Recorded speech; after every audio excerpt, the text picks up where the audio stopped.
pledge allegiance to the flag of the United States of America and to the republic for which it stands, one nation, under God, indivisible, with liberty and justice for all. Let's bow our heads in prayer. O God of wonder, whose presence in the world brings great tidings of comfort and joy. We come together at this time of the year to give thanks and to celebrate awareness that indeed your word has become flesh and dwells among us. May we all, regardless of our faith, be captured by this Christmas spirit of beauty and holiness. May the poverty of the Holy Family serve as a reminder that the many gifts we have received are but debts to be repaid. May we be generous in our compassion. May we as a town with trees and homes lit up be a beacon of light unto others, offering to all the light of hope.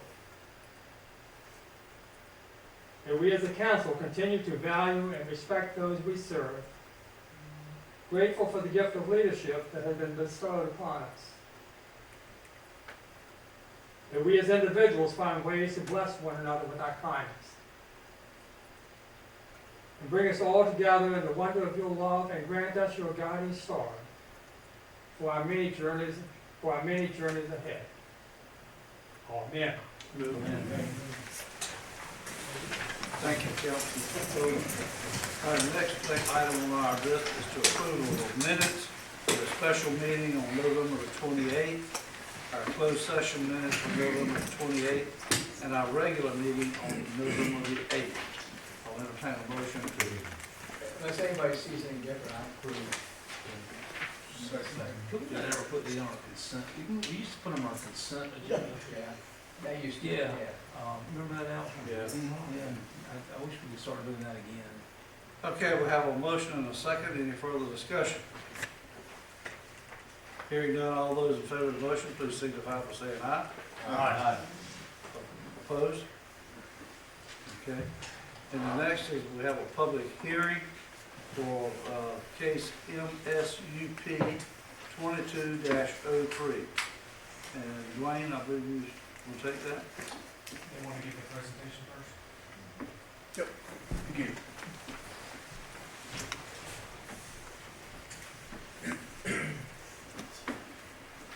Thank you all. I'll try to keep it brief. We just have a couple of slides that we wanted to kind of run you through as we talk a little bit about our Jackson Dairy project and, you know, the positive impacts that we think that this project will bring to the town and, you know, attracting folks to the town that we need with our new high school coming and, you know, providing housing that's greatly needed in this town that reflects the great architectural value of Edenton.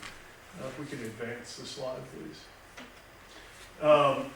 So the Jackson Dairy team, myself, Bert and Swain are the owners of Down East Preservation. Burton can't be here tonight.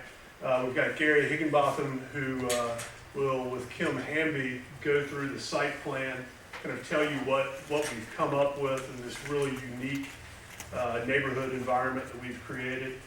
We want to also give out a quick note of gratitude to Andrew Marshenko with Parity Group dealing with Sandy Point.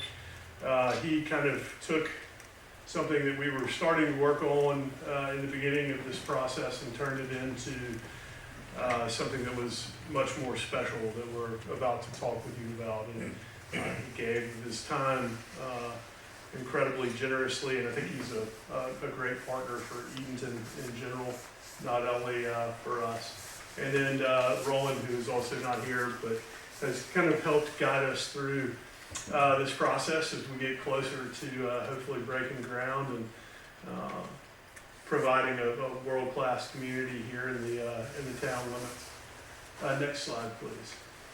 So this slide is just here to kind of demonstrate why we went through the thought process that we went through. Took the time to really put together something that's interesting and special, and that is the field that you see there and the proximity of it to the town that we all love. It's, you know, it's right there. It's a stone's throw from the Mill Village. It's walkable to all of downtown. You know, this past weekend, I think anybody that participated in it was reminded of how neat it is to be a part of Edenton and the community and just to enjoy the uniqueness of this place. And so for that patch of dirt right there, we wanted to really focus on that uniqueness, to make it kind of an extension of what you see in lots of the neighborhoods in Edenton, where, you know, it's a closeness of community. It's really kind of puts you in a place where you got to go out of your way not to say hello to your neighbor. And we want to continue that in the Jackson Dairy, carry on that community, carry on all the beautiful architecture that we all are so privileged to enjoy on a daily basis. It really creates something that we can all be proud of and fills some real needs in the Edenton housing market as it exists today. Next slide, please. So from an architecture standpoint, we wanted to give you a couple of examples of the designs that we're going to deploy in the neighborhood. They are all done by an architect named Moser out of Beaufort, South Carolina. He's really kind of perfected the turn of the century cottage design. We built one of his homes as kind of a test case for this neighborhood on the dead end of West Church. And some of the commentary that we got about that home kind of tells you all you need to know. We had numerous people come up to us as we were building the home and say, "Who used to live here? Whose house was this before you started working on it?" And the answer to that question was it was a empty lot. There was no house here. And to me, that's the greatest compliment that could ever be paid. It fits seamlessly into what people think about Edenton. It's on, you know, West Church, where it's surrounded by 19th century and early 20th century structures. So just some examples of architectural forms that we intend to build in the Jackson Dairy. One that you'll be really interested in at the top left is an example of what we call a cottage court. You know, one of the things that we really wanted to provide with this neighborhood is not just high-priced housing like you would find in the Mill. We wanted to provide a community feel and entry-level housing opportunity that would attract a teacher to come to our new high school that we're about to build, or would attract a young professional and family to come to Edenton and live. And you'll see in all of these examples, bottom left, top left, you know, most of the examples you have these houses facing green space. So as Gary and Kim walk you through the actual neighborhood design that we put together, you know, think about the sense of community that not facing a road, but facing a green space with your neighbors would create. You know, we wanted to take the emphasis off of the automobile and place it on the community. And that's what we think we've done with the Jackson Dairy. Next slide. Gonna hand it over to Gary and Kim here to kind of walk you through the site plan. Just before he gets into it, this orientation of the site probably will be more familiar to y'all. That is north, that's Church Street, that's Coke. So that's kind of how you see the parcel if you're driving down East Church.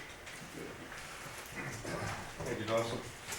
Kim Hamby is with the Timmons Group. She is going to be and has been handling all of our civil engineering work. She's been out surveying a lot, finding out where our water is, sewer lines, so forth. and, you know, various, can answer many, maybe specific questions in terms of the services the town has. Just to kind of walk you through and orient you, like Dawson said, you have West Church Street, Coke Avenue. We purposely are not entering the site off of Church. You know, we have one intersection there already. No need to add another one. We're going to come in off of Coke Avenue. What you see through here will be the only paved streets in the town. That's the only piece of infrastructure we'll be asking the town to maintain after we're done. The remainder of these beige colored areas are going to be alleys. All the homes will be accessed from behind. So you know, maybe a friend will come and park along the street, come for a visit, but your day-to-day you'll pull in either parking in a garage or in a parking spot behind the house. Many of these homes you'll see through here, in this area, through here, going to be green space. We're going to have you know, tree lined, just a nice way. You know, the houses will sit close to the street like they do in Edenton already, but they're all going to face the green.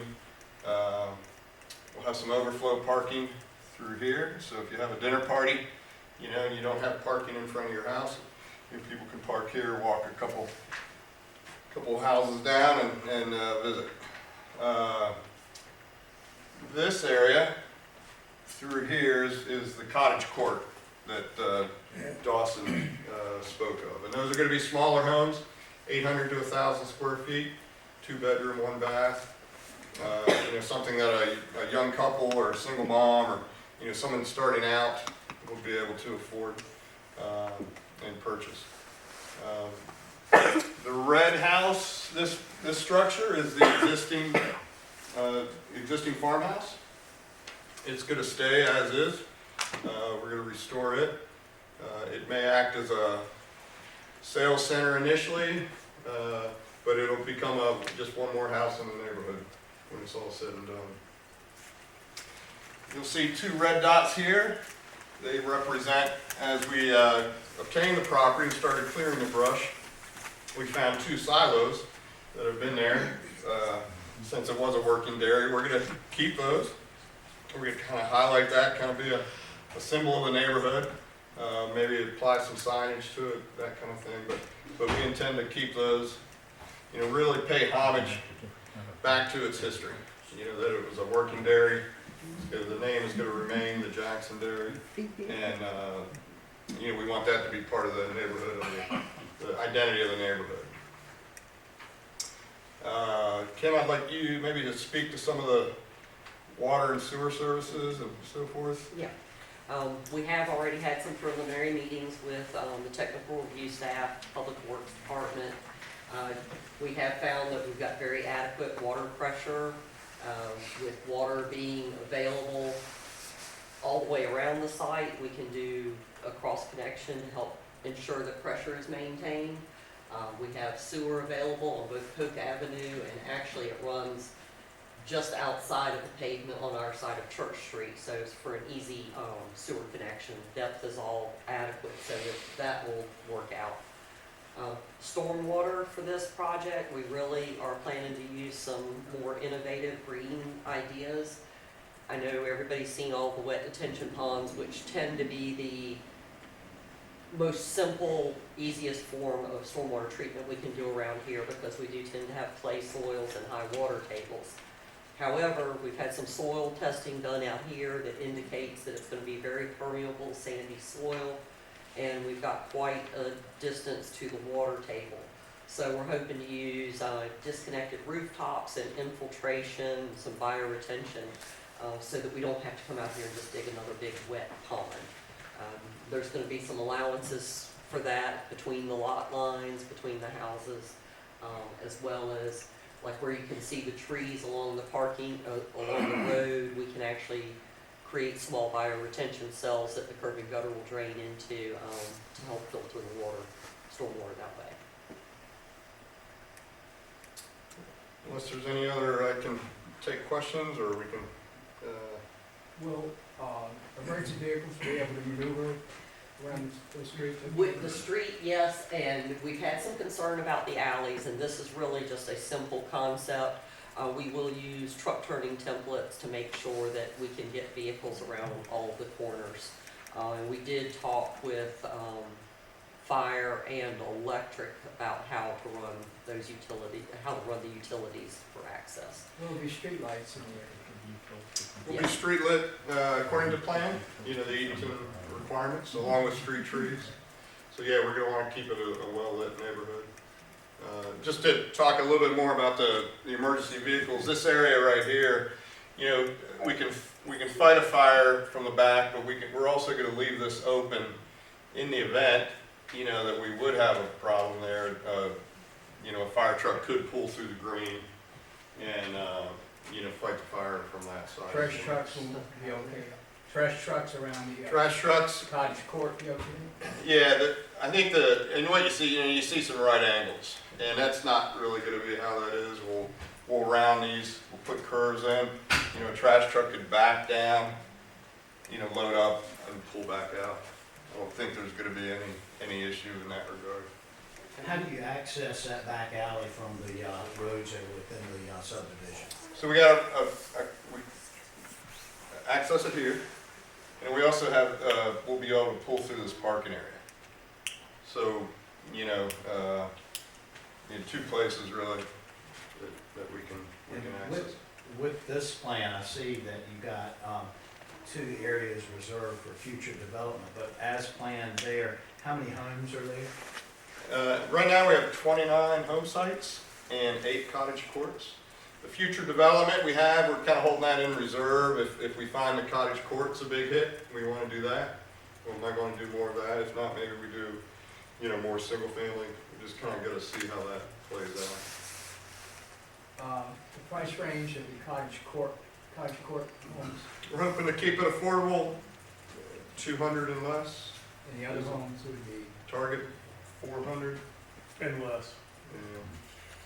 And with these type of homes, do you anticipate like an average of say 2 to 3.2 persons per home? I know a lot You know, lot They of are them going to small. be, you know, 1,800 to 2,100 square foot homes is what we anticipate. So, you know, you're not going to find a family of 7, but you know, certainly a family of 5 would probably, you know, not be, you know, unimaginable. Gary, you were showing that parking space at the bottom of it. Does that go from street to street? Yeah, the parking, you can pull through here and into the alley. Okay. Will they all be owner occupied, or will there be any rental units? We have not developed yet our neighborhood covenants. We're gonna, and I would maybe venture to say we're not gonna have, Yeah, we would like for it to be owner occupied. that would be the ideal. Yeah. Not intending this to be a bunch of Airbnbs or rental units. Do you plan to have a homeowners association? Yes, sir. Yeah, absolutely. Yeah, we will have that. I just think it's great. I mean, it's progressive, it's, you know, not one of these cul-de-sac communities that is, you know, they're not in favor anymore. I mean, it's definitely what I think the population is, you know, environmentally friendly. I mean, I like all the grass. I think it's gonna be a neat place to live. I just applaud y'all for really doing something that is, you know, totally progressive, new, modern, yet fits right into Edenton. Yeah, we just want to kind of extend more of what we already have, you know, more of what everyone likes about this town as far as the communities. And I appreciate all the green space that I'm seeing there instead of just packing houses on every single square foot that you can. Yeah, we, I you know, appreciate that. we Yeah. hope the green spaces will allow, you know, a place for people to come together. You know, not just go into your house, close the door, and not get to know your neighbor, but, you know, provide some, and, you know, some things aren't shown. I'm sure we'll have some picnic tables and grills and a little swing set, you know, just. So you do plan to have a playground for the kids? Yeah. You know, we've got kind of our one substantial tree, if y'all, when you go down church, you've got that big pecan tree that sits there With the tire swing. in that green space with the tire swing already there. We worked the whole neighborhood around that. That's right. We want that to be a good fun space for people to get together. How many acres is there? So right under 10, 9.8. That's 10 acres? Yes, sir, 9.8. The reason I asked that question, I used to work for Mr. Jackson when I was a youngster. And I didn't know it was that much land then. Yeah, so you have this tract, and then there's another kind of 5-acre wedge on the other side of the street. Keep on, you can tell us how old you are. Oh, I'm 70, I don't know. I'd like to follow up with you about that, Mr. Bond, at some point in time. We're kind of trying to gather some history of the place and, you know, kind of what it was like when it was an actual farm, so, love to have that conversation if you're willing. No problem. Of course, she's out there for 10 years. One thing, I think, Dawson and his group have been great partners for Edenton and have done amazing things with some of the houses around, so we wish you well. Thank you, Jim, appreciate it. and I think one, just a couple of items that it would be worth mentioning. Two, I guess, kind of comments, if you could talk about the idea of the alleyways and the materials and the structure that's there, to kind of put that in perspective, because some of the existing town alleyways are unmaintained. There's nothing. So can you talk about that a little bit? Also, can you go into detail some about the kind of auxiliary entrance when we talk about public services for this green space that approaches Church Street as well? And then a point of clarity for this is tonight's discussion. We've had this with Dawson and the Down East folks, is that what we'll be discussing tonight will specifically be for the site plan, and that for that future development there will be, this would be revisited at a later date depending on what the property is used for. So could you talk on that first two? Sure. So the alleyways, we talked about the HOA. So the town will be maintaining the street. The alleyways will be maintained by the homeowners association. And what we're going to have that is basically, crusher run. Basically, they're going to stay gravel, permeable. It's not going to be a hard surface. We're going to have the water and sewer in the front of the homes. The wire utilities will come into the back. So in the event that we did have to dig something up, we're not patching a hard surface. And we just think that it's it's a secondary. You got your primary road, and this is really a service road, a secondary road that will service the homes. So they're going to stay as gravel. The HOA will be the one maintained, charged with maintaining it, for any potholes or any gravel that needs added. As far as utility or emergency service, certainly, you have a 6-inch curb. Any truck of any size can go over that. Same here, that if we do need to get into here with emergency vehicles, we have that opportunity to do that. So was any provisions put in place to try to keep that a little more structured? Well, I think we haven't dug into the details of that. Obviously, we haven't done our engineering, but we'd like to keep it green. And so if that means a layer of crusher run underneath a layer of topsoil, to make sure it is not going to, truck is not going to sink. If it does pull in, then we'll visit that. Do that. We want to certainly make sure that we can get a fire truck down there. Any concerns raised by the Jackson Street residents?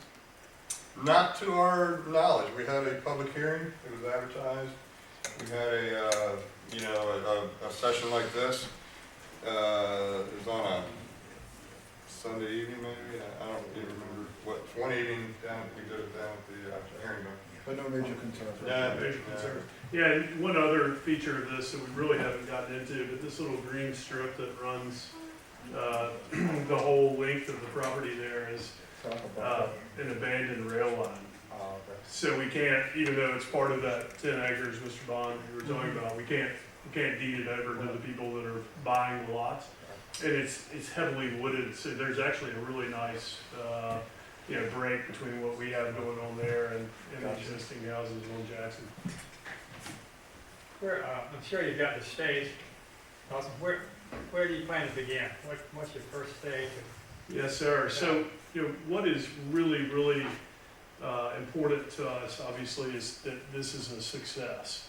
And when you build out a new neighborhood, what makes them successful, we believe, is that as you kind of approach the build out of it, you do it in phases where you have congruous houses coming together so that that person that buys that first one has a neighbor that's coming in next door and on down the line as quickly as possible. You don't want a house here and then one up close to Gary where it's kind of like this scatter shot. So to your answer, our plan is to build out everything that's kind of right off Church Street and wrapping around that corner there first.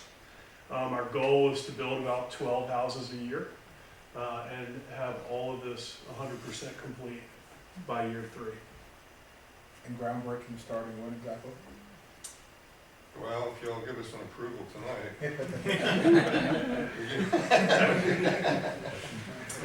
Hoping, early spring.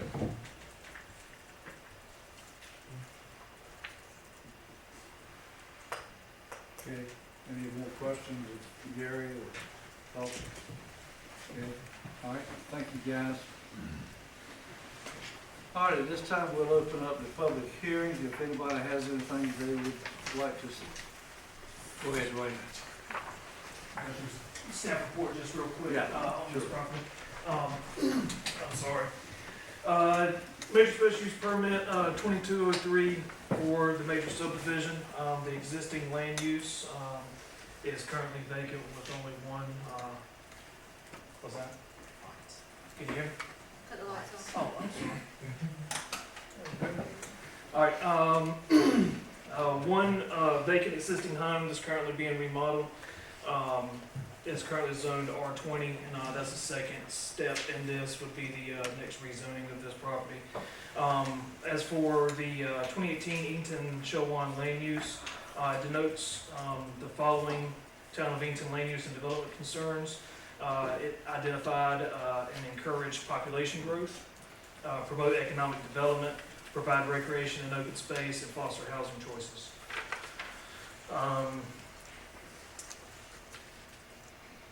As you see in a lot of your stuff, went through all the policies that it pertains to in the land use plan and the goals pertaining to this particular property. They went through this 32 residential lots, including a cottage court. Today, the town council's role in this major special use process is provide the initial meeting or the second meeting, because we went through the planning board of this application, make recommendations, in order to take appropriate action on this application for 5 steps. Will not endanger the public health or safety, will not injure the value of adjoining or abutting property, will be in harmony with the area in which it is located, will be in conformity with the land use plan, thoroughfare plan, or other plan officially adopted by the town council, and the proposed development will comply with all regulations and standards generally applicable within the zoning district and specifically applicable to a particular type of special use or class of use. As you see, and per your recommendations, we can move forward. I would consider the following conditions based off the planning board's recommendations when we last met. Parking for the residents must accommodate on-site, as shown and submitted on the site plan for development. All details, improvements, including signage, shall be installed, constructed according to UDO requirements. Landscape plan must be submitted and approved to town standards. Fire hydrants installed to meet town standards. And infrastructure, including utilities, roads, stormwater, and sidewalks, must be approved to town, DOT, soil and water conservation office standards. So those are the 5 conditions that we see going forward. And the planning board unanimously approved. The planning board unanimously approved. that. So we have sort of draconian looking signs, street signs, and not particularly very good, you know, lighting.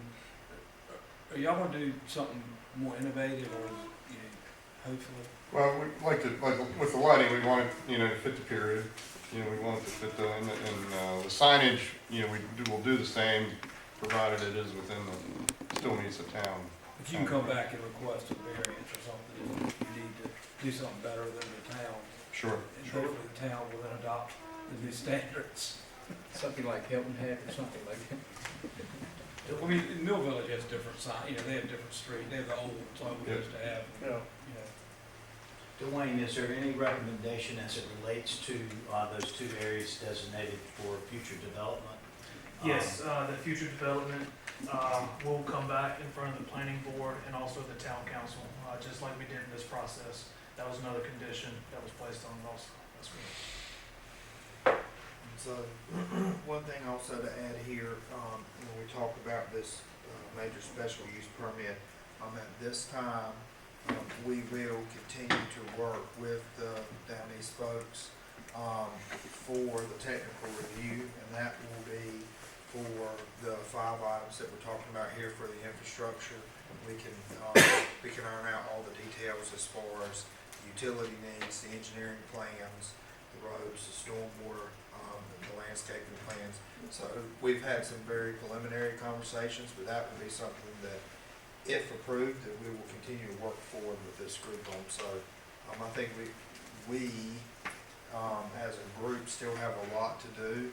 Tonight's idea is to at least get council's blessing for the neighborhood site plan as something that meets the UDA requirements that Dwayne has explained to you. There's still a lot of work to do, but these are really kind of steps 1A and 1B for us. Do we have to vote on and consider the subdivision approval and the rezoning separately, Dwayne? Yes, sir, I will. Okay, before I open it up for public hearing, is there any more questions up here from anybody? If not, we'll open up for public hearing. Anybody in the audience have anything to add to this or talk about? Hearing none, public hearing is closed. All right, then we got a second public hearing, case CURZ 22-01A, additional use rezoning application from Down East Preservation Construction and Design, requesting to rezone property located at 515 East Church Street from R20 residential to CUR5, additional residence for the creation of a planned residential development. Yes, sir. So it's currently zoned to R20, which is a rather larger lot. We're asking for, or Down East is asking for a conditional use R5, which is the town's smaller lot. The conditional use will allow a mixed use, which is basically what this is with the cottage court, which is real novel to the town of Edenton. I don't think there's anything like that here now. So it would, once again, be able to have conditions placed on the property as to setbacks, leniency, and stuff like that. Same with the special use permit. There's five items to consider. Will not endanger the public health or safety, will not injure the value of adjoining or abutting property, will be in harmony with the area in which it is located, and will be in conformity with the land use thoroughfare plan or other plan officially adopted by the town council. And the proposed development will comply with all regulation standards generally applicable within the zoning district and specifically applicable to a particular type of special use or class of special uses. So basically, those 6 conditions that we discussed in the major special use permit will be placed on as a condition under this rezoning. To include, as stated earlier, parking for the residents must accommodate on site. All details, improvements, and signage shall be installed, constructed per UDO requirements. Landscape plan must be submitted and approved to town standards. Fire hydrant installed to meet town standards. Infrastructure, including utilities, roads, stormwater, sidewalks, must be approved to town DOT. soil and water conservation office standards, and number 6, what we discussed earlier, any development on the site labeled as future development must be approved by the proper authority before development can occur. So that's the conditional use, rezoning. Okay. Does anybody have any questions of Dwayne? Hearing none, okay, I will open up the floor for public comment. Anybody have anything to say for or against? Hearing none, we'll close public comment. And now we have to vote on these 4 items individually. And number 1 is that it will not endanger the public health or safety. So moved, Mayor. And which one are we doing? We need to do the major special use permit Special use first, permit. and then we would do the same for the conditional use. Okay. So moved. Have a motion, need a second. Have a motion and a second. Any further discussion? All those in favor of the motion, please signify by saying aye. Aye. Opposed? Motion carried. The next is that it will not injure the value of adjoining or abutting property. So moved. We have a motion and a second. Okay, any further comment or discussion? Hearing none, all those in favor of the motion, please signify by saying aye. Aye. Opposed? Motion carried. The next, that it will be in harmony with the area in which it is located. So moved. Do I have a motion and a second? Any further discussion? All those in favor of the motion, please signify by saying aye. Aye. Opposed? Motion carried. The next will be in conformity with the land use plan, thoroughfares plan, or other plan officially adopted by the town council. So moved. Do I have a motion? Do I have a motion and a second? Any further discussion? All those in favor of the motion, please signify by saying aye. Aye. Opposed? Motion carried. Dawson, you have your permit. Thank you. What- Appreciate it very much. One other thing, we do need to approve now that we've approved the major special use permit, now we need to approve the conditional use rezoning application there. And then we'll be You finished. just go through the same script we just went through. We'll go through those. Okay. Yes, sir. All right. And the conditions are already included in this, so we don't have to do anything with the conditions. That's right.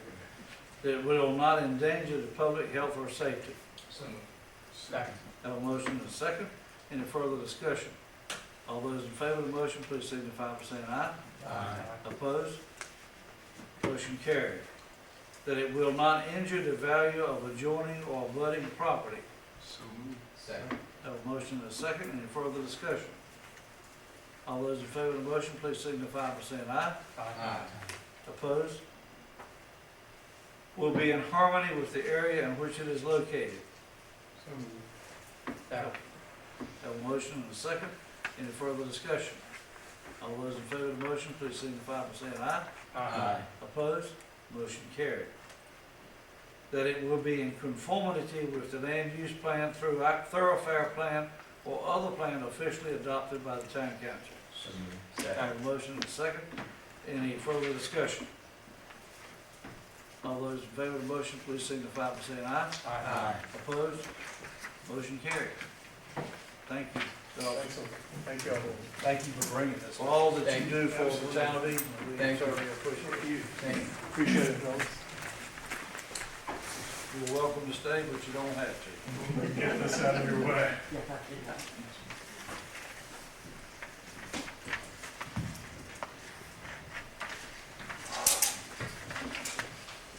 All right, next is our committee reports, and the first one is our administrative committee, and that's chaired by Councilman Hyde. Thank you, Mayor Stallings. We have 2 matters that we need to report on tonight. The first one is a Confederate monument update. At our last meeting, we informed everyone that the administrative committee would be turning our attention to possible other locations for the monument, and the committee has met twice and is ongoing, being engaged in that particular process. However, since our last meeting, we've had a substantial change circumstance that has occurred. Many of you may have heard, and this is just our first opportunity to publicly announce it. We have now been sued by a group of plaintiffs who object to the town relocating the monument until a court order determines ownership and also determines exactly what the applicable statutes would allow us to do. Our town attorney and his law firm are researching those applicable statutes, reviewing the complaint for its causes of action, researching the law as it relates to all of those things, in addition to planning a response to the complaint. As a part of that process, he will be reaching out to plaintiff's counsel to discuss timing and things of that nature, court dates.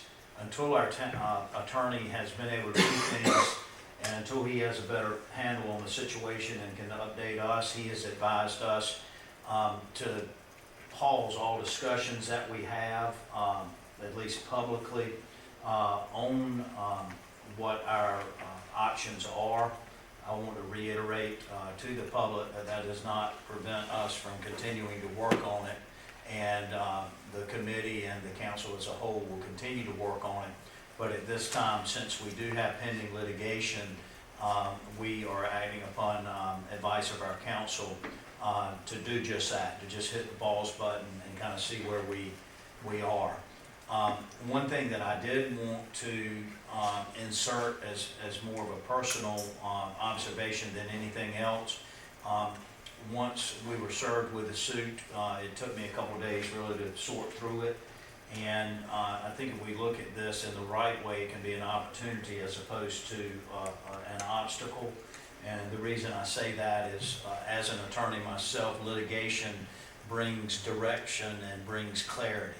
And that's something that we have not had in this situation. And the hopeful result would be that we have examples of things that we can do legally and examples of some things that we cannot do legally. So I'm going to look at it like that it's an opportunity for us to get some clarity on an issue that many of us have been confused about. But in summary, given the pending litigation, it would be inappropriate for us to answer any questions either tonight or on the street or via email regarding the litigation, and that's fairly standard advice in these type of situations, and it's the advice that our attorney is giving us. And also any further questions or seeking out of comment should be directed to our town manager and our town attorney. Corey, did you have anything to add based on your conversations with the town attorney? No, not at this time. Just one question. Excuse me, the town attorney give any indication when the review might be completed and he would be getting back with us? He did not. I know the holidays are going to present a challenge for us all, and Sambo can pipe in if he wants. Typically, you have 30 days to respond to a lawsuit, and that's a statute of civil procedure, a rule of civil procedure. One of the general standard ways of approaching this is to request a 30-day extension of time, and that's freely and routinely granted. And so I would assume within 30 to 60 days, we'll have our formal response. And I'm assuming less than that, he'll be able to speak to us about the specifics of the lawsuit. So, Thank you. yeah, that's the best answer I can give you on that. And one thing to add, I'm sorry, Councilman Hyde, this slipped my mind, but we will request a private closed session to debrief the mayor and council for our January meeting. And that'll be receiving information from him on these things and also our opportunity to ask him questions about how we proceed from here. Yes, correct. And the plaintiff, are we allowed to discuss that? Yeah, it's public record. They're plaintiffs. The United Daughters of the Confederacy, the North Carolina Sons of the Confederacy, and the local chapter of the Sons of Confederate Veterans are the plaintiffs. So that's where we are on that, and we'll certainly take action as we can, and we'll continue to seek updates from our attorney. And as I mentioned before, the administrative committee will continue to consider our options, but we just can't act on those at this time.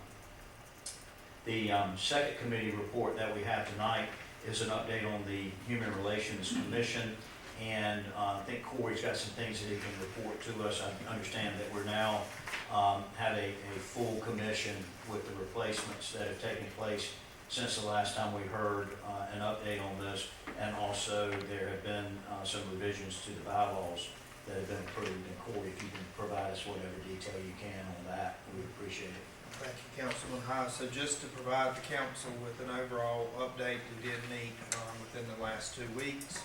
The Human Relations Commission did accept and approve the objectives and initiatives that was sent back down from full council to the group. They have already started working on some of the initiatives in the interim since then.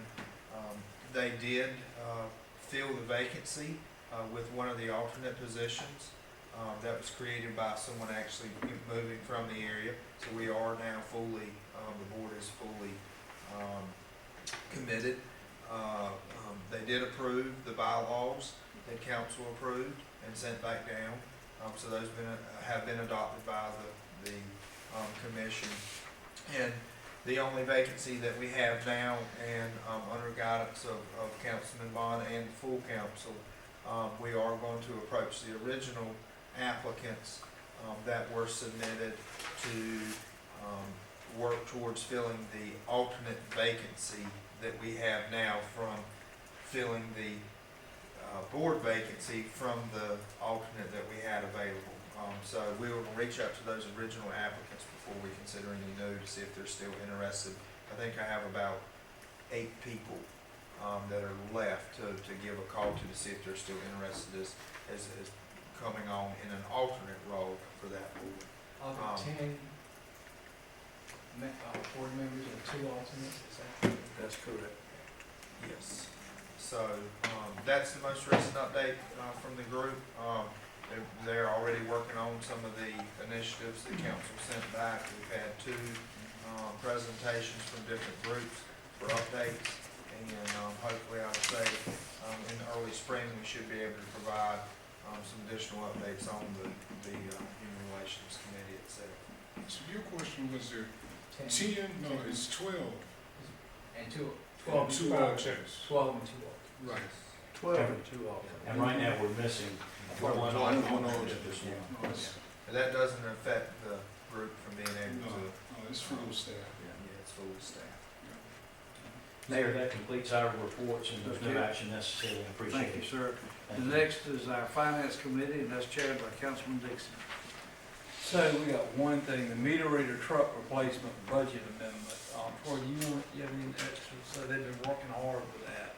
They have, I think most of the discussion was taken care of in our special meeting Okay. earlier, or late November. So that on, And so we do need to take action on that. do you want to vote on it tonight? Okay. I'll put that in the form of a motion then. I'll second. We have a motion and a second. Any further discussion? Hearing none, all those in favor of the motion, please signify by saying aye. Aye. Opposed? Motion carried. The new truck. Under new business, I believe the resolution from Surf, Wind and Fire, that's Yes, sir. history, is that correct? Yes, sir. And so the only action we need to take on that is to, a motion to approve and vote it down. The event was rescheduled from November. We had approved that in early November. Due to weather, they had to cancel. They were going to reschedule to the 18th of December. And then I spoke with the group today, and their food vendor, as well as their music venue, canceled. So the only action we have to take is to not approve the resolution as presented. Okay. You need a motion? So, I have a motion and a second. Any further discussion? All those in favor of the motion, please signify by saying aye. Aye. Opposed? Motion carried. And they understand that the disapproval was just mainly a matter of formality, Yes, just so we can clean it up. That's right, that's right. Okay, item number 2 was creating outdoor recreation economies, planned project proposed and memorandum of understanding and resolution for the Department of Commerce. And Dwayne, I believe that's. Yes, sir. I believe this is an exciting, great opportunity for multiple reasons. As we heard, I think in our special meeting earlier, recreation is a big deal in town. This program will provide planning and asset development to leverage the abundant outdoor recreational resources available across the state of North Carolina to bolster local economic vitality. This will be accomplished by multiple fronts. It will increase tourism, encourage small business development, position communities to attract outdoor gear manufacturing industries, plan for outdoor recreational assets and infrastructure development, and enhance quality of life and improvements for residents.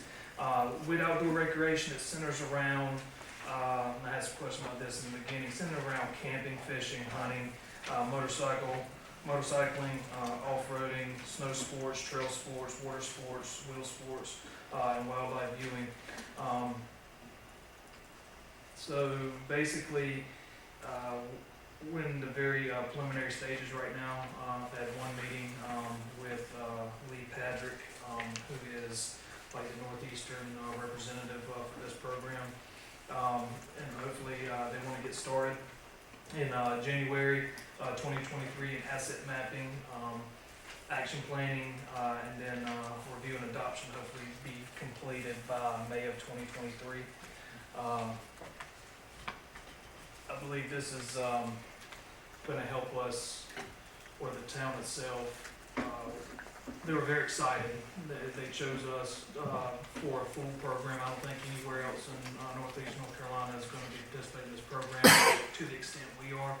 We have so many new things coming to the town, and with the bike plan, they want a copy of that. And, they're interested in the new high-speed ferry. Just a bunch of things that we're trying to tie all in together. Hayes Farm being another one. So it was a great opportunity for us to move forward and see how they can help us with the planning and hopefully future grant opportunities and the implementation of getting all this together. Before you is a memorandum of understanding, basically the scope of work, different things like that, to be proposed to you today. And also, what's the other? Also the resolution before you to be voted on today also. So just two things to add here. So we've been working very closely. I think these initial conversations started with the Hometown Strong group from the governor's office that we met with back in the late summer, early winter months. And the year 2023 for the state of North Carolina will be the year of the trail.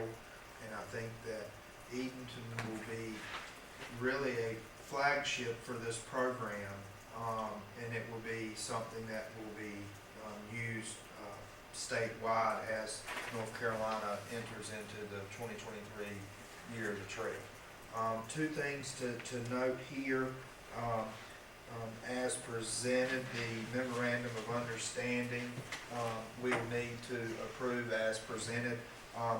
One item to note for the resolution, when we look at the first paragraph, approval of the resolution will need to include the amended area where the word Board of Commissioners was removed and City Council was added. There was one clerical error that we received from the group here with this resolution. So the vote for the memorandum of understanding will be as presented.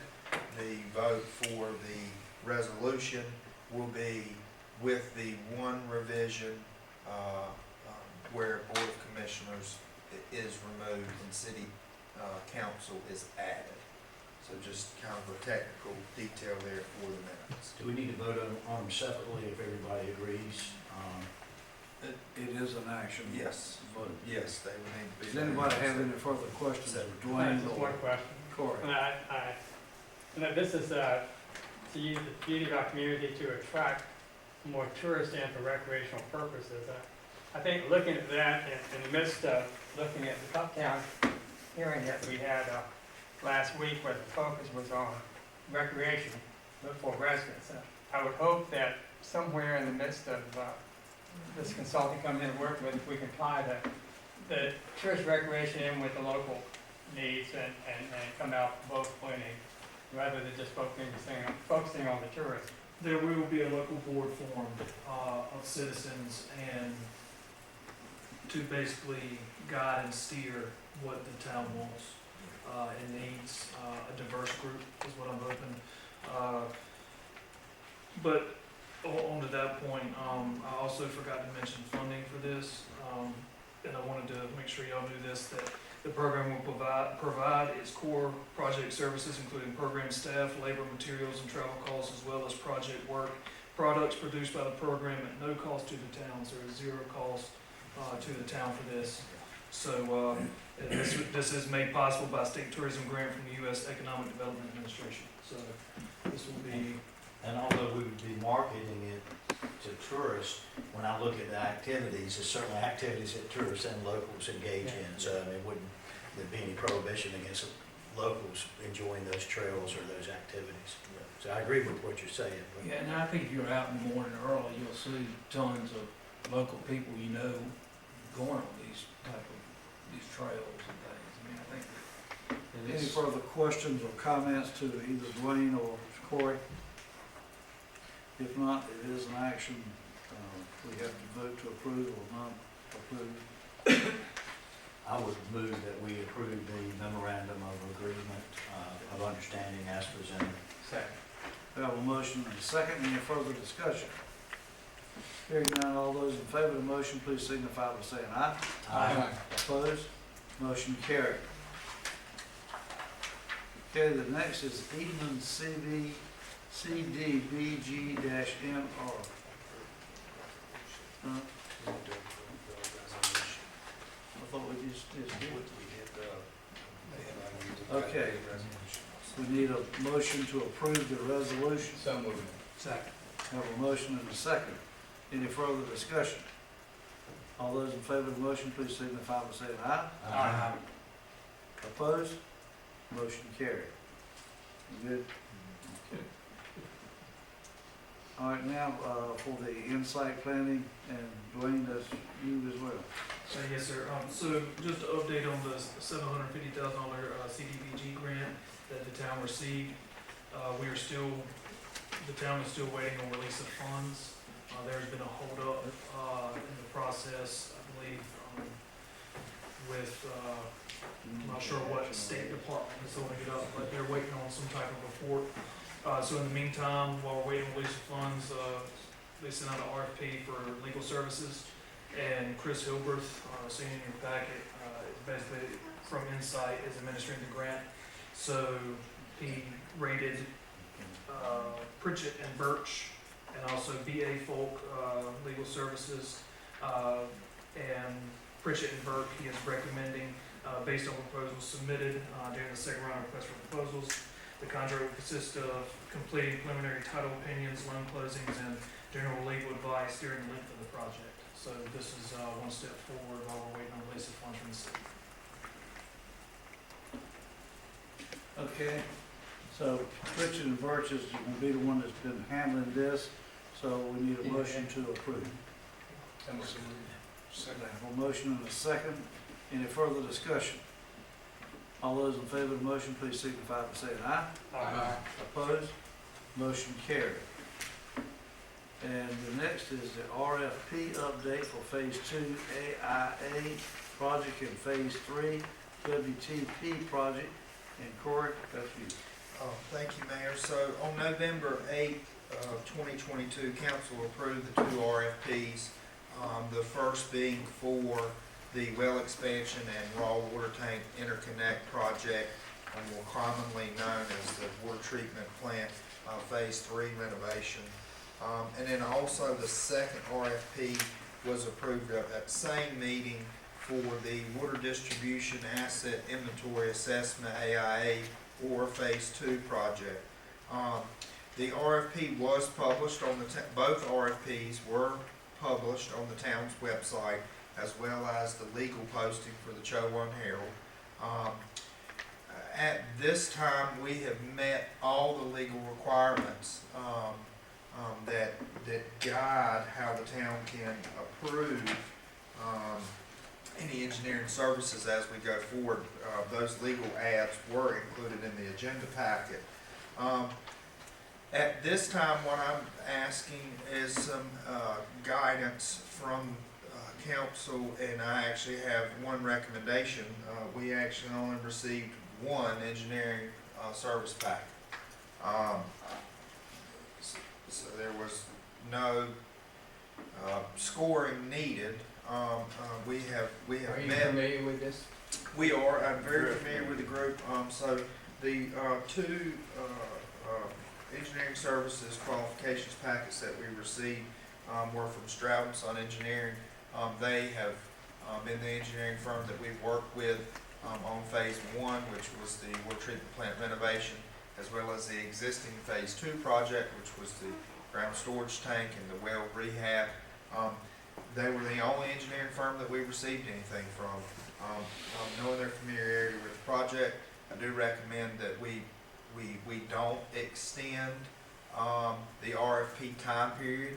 We met all the time restraints that we would need to, as well as the legal requirements for the legal ads being posted in the local newspaper. Council may want to extend it another 30 days. I don't really see a need for that. I've got a question. If we knew of this firm and our knowledge of them was not favorable, the law would allow us to extend it 30 days and try to seek and recruit people that would be favorable. That's correct. We know them, they've got a good relationship with us, they're responsible and reputable, and the law allows us to move forward now without an extension. That's correct. And so my recommendation would be to approve the engineering services agreement that we did receive, and not to extend that. But if council so chooses, we could extend it for another 30 days if need be.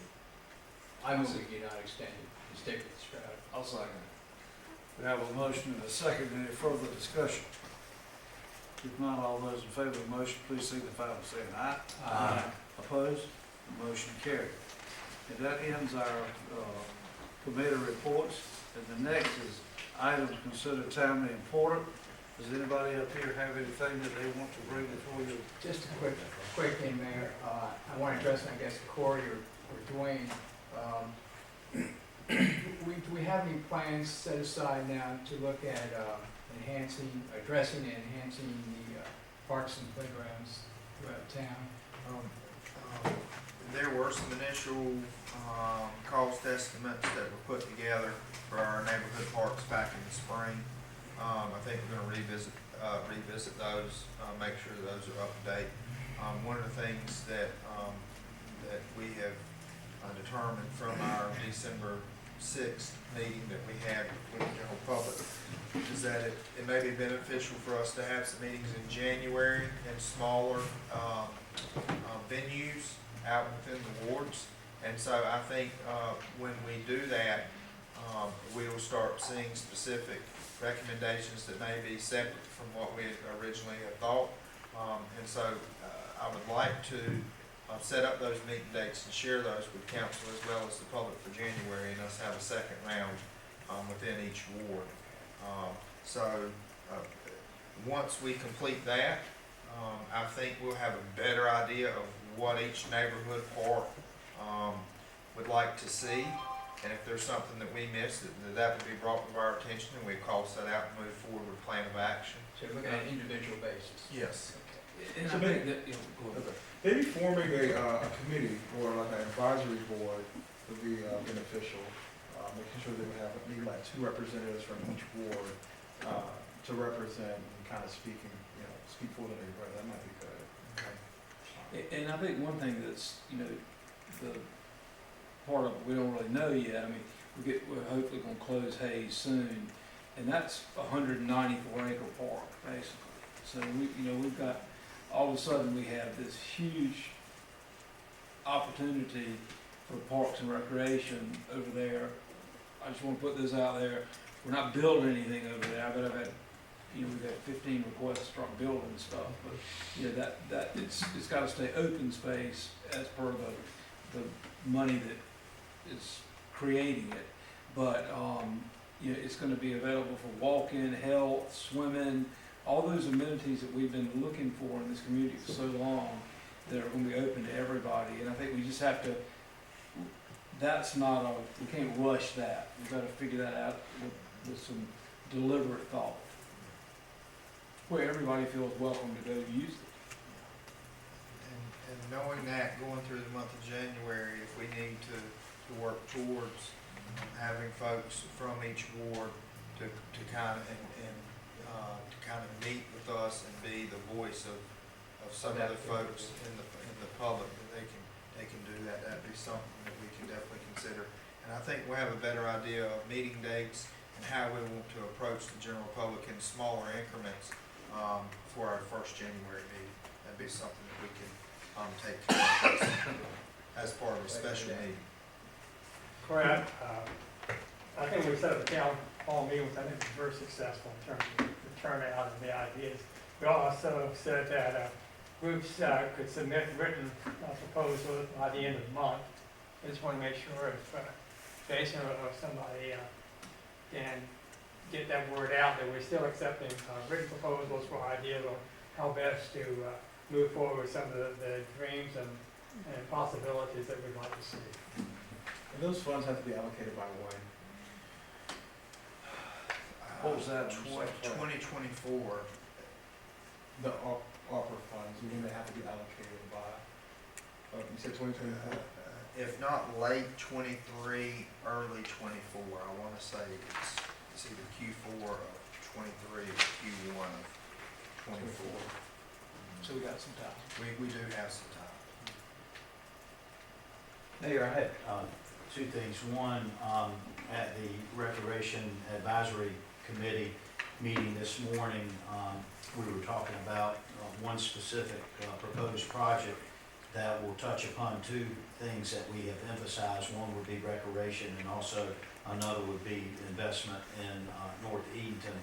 But there are plans, and the county commissioners seem to be on board for some sort of renovation to the interior and the exterior of the D.F. Walker gym.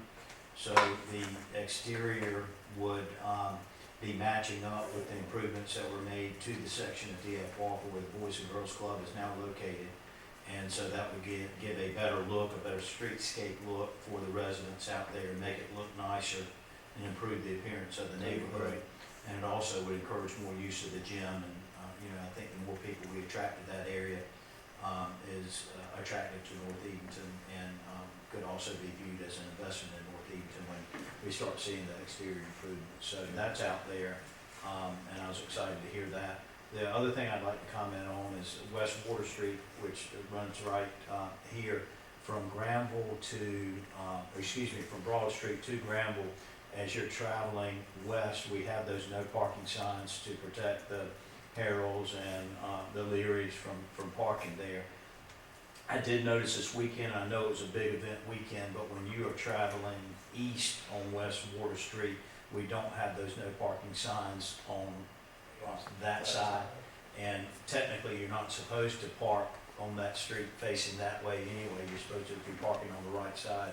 You're supposed to park that way. But a lot of people were parking on that side as they were traveling east, and there weren't any signs to warn them. So if we could take a look at placing a few, and the existing poles can be used, and you just slap one on this side. Are you saying no parking on, no street parking on that whole street?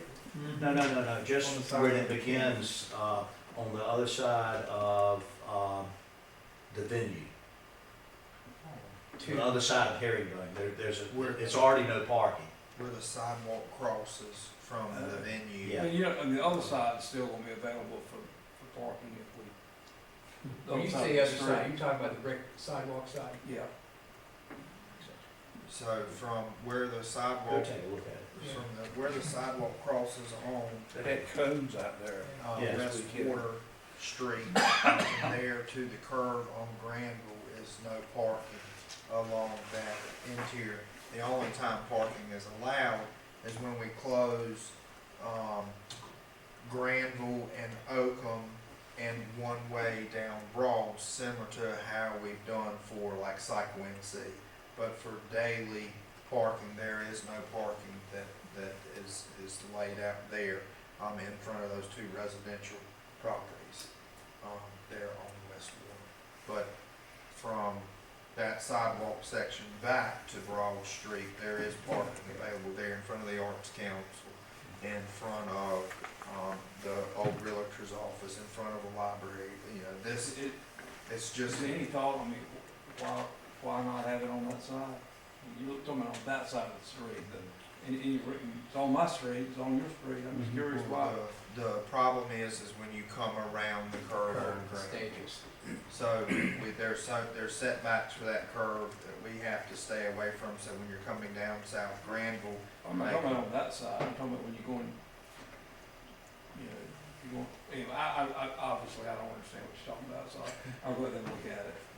Yeah, what I was And I think we suggesting need a is, parking, we need somebody, a professional parking guy to come in and look at all this stuff anyway, and sort of help us with some of that, because, you know, We're having that We've got problem that. on a lot of the side Yeah. streets. but I But mean, don't we have you know, somebody- basically, on-street parking is good, calms traffic, and people don't want people going fast. I mean, so there's But some it advantage does- to it also. But it does cause the gauntlet.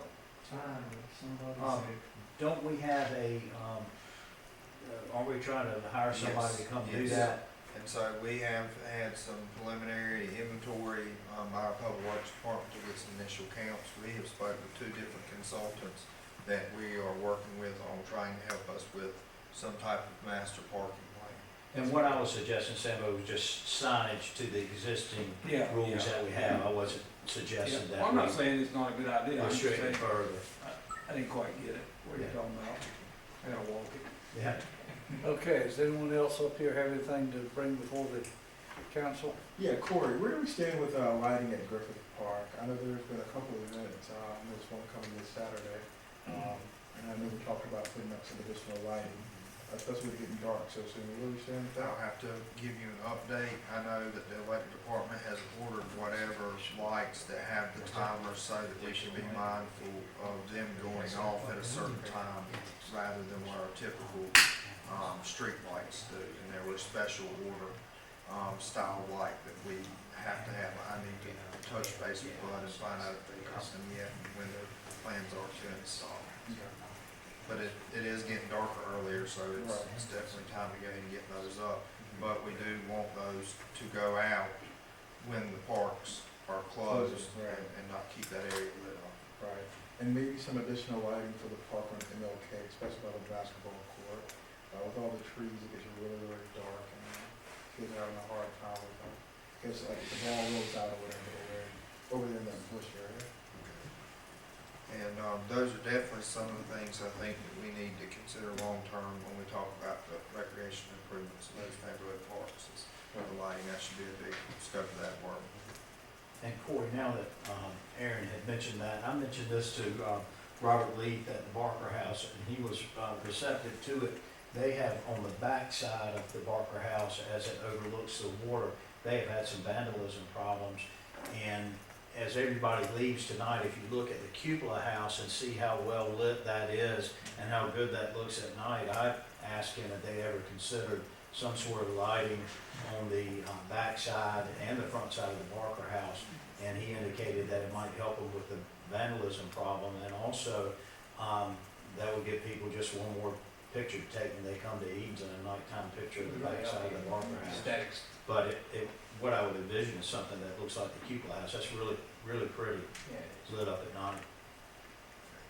I'll look into We that. want to make sure it's done in a way that the neighbors don't mind I it think either. at some time too, we talked about the trees out here being slightly lit in front of the Barker House. That would look nice too. And I think we had a problem with the arborist, right? Then the arborist come and tell us One not of to the do that. things that Bud and I had looked into was trying to get some pricing on some uplight Yeah. That's Up something. light. Okay, up light. to light up that area also. Or also around the pier. Mhm. And that might be a good idea in some of these parks too. Yeah. Anyone else? If not, we'll open the floor up for public comment, and the first one on the list is Adrian Heath. I see Nothing? nothing. Okay. And then John Mitchell.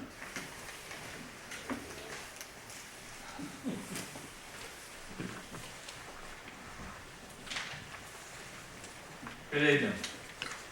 I'm not going to talk about what you think I'm going to talk about. If you're out on Hamburger Road, on Virginia Road, coming back from Wendy's and McDonald's and Burger King, all those, you pass in front of Chowan Hospital on your right. And just before you get to the medical center, there's a sign, tall, vertical. But it's basically unreadable from the road unless you slow down enough to get rear-ended by the cars behind you. And I put it that way because the championships that it wants to salute, and properly so, through hard sweat, luck, everything else, by young people who grew up here in the 60s and 70s, you're better either to have no sign or make it large enough that it's readable safely by people who are driving at the legal speed. By contrast, if you're out here on West Queen, between Kellogg's and the Tasty Freeze, across from the Tasty Freeze, there's a nice sign for E.L. Hollow's property by the edge of the creek where people fish, tell tall tales, have a picnic, whatever. But it's basically large enough to be readable safely from the highway. You need to rethink and redesign the salute to the athletes of this community. Because what's on Virginia Road, fairly close to the medical center, I'm sorry, it's not worthy of you. It really looks sloppy. It's neat as far as lettering, but in terms of visual impact for the public and for the kids who accomplish those events in sports history of this community, you need either multiple signs or much larger than what you have, or some combination thereof. We can brainstorm if you like, but I really think you need to pay attention to that now, and in particular, before you get into budget season for your next year. Thank you. Is that something that we did, or that was something that athletics did? That came from the high school, that was something we would need to reach out to. And they paid for that, is that correct? And next is Mike Lee. I'll reserve comment until a later date, deferring to Councilman Hyde. Okay, all right, thank you, sir. All right, that concludes our program for tonight. Good afternoon.